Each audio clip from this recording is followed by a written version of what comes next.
ఇంతకీ ఆదినారాయణ రెడ్డి అనేటటువంటి ఆయన భారతీయ జనతా పార్టీ శాసనసభ్యుడని భారతీయ జనతా పార్టీ గుర్తుందా? పురంధేశ్వర్ గారికి గుర్తుందా? ఎందుకంటే సీఎం రమేష్ అనేటటువంటి ఆయన భారతీయ జనతా పార్టీ ఎంపీనే. వాళ్ళకు ఋత్విక్ సంస్థ ఉంది. ఆ సంస్థ తరపున మొన్న అదాని వాళ్ళకి సంబంధించిన అక్కడ వర్క్ చేస్తుంటే దాన్ని పగలగొట్టారు, ధ్వంసం చేశారు ఆదినారాయణ రెడ్డి గారు. ఆయన బీజేపీ ఎంపీనే, ఈయన బీజేపీ ఎమ్మెల్యేనే. కానీ ఆ విషయంలో మరి భారతీయ జనతా పార్టీ అధినాయకత్వం మాట్లాడలే. పోలీసులు పోలీస్ చర్య చేయలేదు, లేదంటే కనుక చట్టం తన పని తాను చేయలేదు, ప్రభుత్వం ఏ పని చేయలేదు. వాళ్ళిద్దరు గొడవ కిందనే అయిపోయింది. అది తలకాయలు పగలు కొట్టుకోవడాలు, ఆస్తులు ధ్వంసం చేయడాలు పార్టీల కార్యక్రమం ఏంటో నాకు అర్థం కాలే.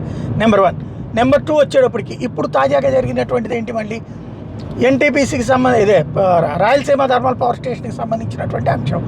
ఆ విషయంలో ఏదైతే జేసీ ప్రభాకర్ రెడ్డి వాళ్ళు వెళ్ళి అక్కడ వాళ్ళు కాంట్రాక్ట్ ఒప్పందం కుదుర్చుకుని వాళ్ళు లారీల్లో ఫ్లై యాష్ తీసుకెళ్లే ప్రయత్నం చేస్తే ఆదినారాయణ రెడ్డి వర్గీయులు వెళ్ళి దాడి చేశారు. ఇది రచ్చరచ్చ నడుస్తుంది. అయినా ఏంటయ్యా ఆదినారాయణ రెడ్డి, నువ్వు మా పార్టీకి సంబంధించిన ఎమ్మెల్యే అట్లట్లా చేస్తావని అడిగింది లేదు, ప్రశ్నించింది లేదు, యాక్షన్ లేదు. అసలు ఏం జరుగుతోంది? ఎవరు చర్యలు తీసుకుంటున్నారు? ఎందుకు వదిలేస్తున్నారు? పార్టీ అన్న చర్య తీసుకోవాలి, ప్రభుత్వం అన్న చర్య తీసుకోవాలి. మనమేమి బీహార్లో లేము, ఉత్తరప్రదేశ్లో లేము. ఉత్తరప్రదేశ్ బీహార్ లాగా తయారు చేయాలని ఆంధ్రప్రదేశ్ అని ఆదినారాయణ రెడ్డి అనుకుంటున్నారా? అనుకుంటుంటే ఇటు చంద్రబాబు చూసి చూడనట్టు ఊరుకుంటున్నారా? బీజేపీ చూసి చూడనట్టు ఊరుకుంటుందా? ప్రజలకు ఏం సంకేతం ఇద్దాం అనుకుంటున్నారు?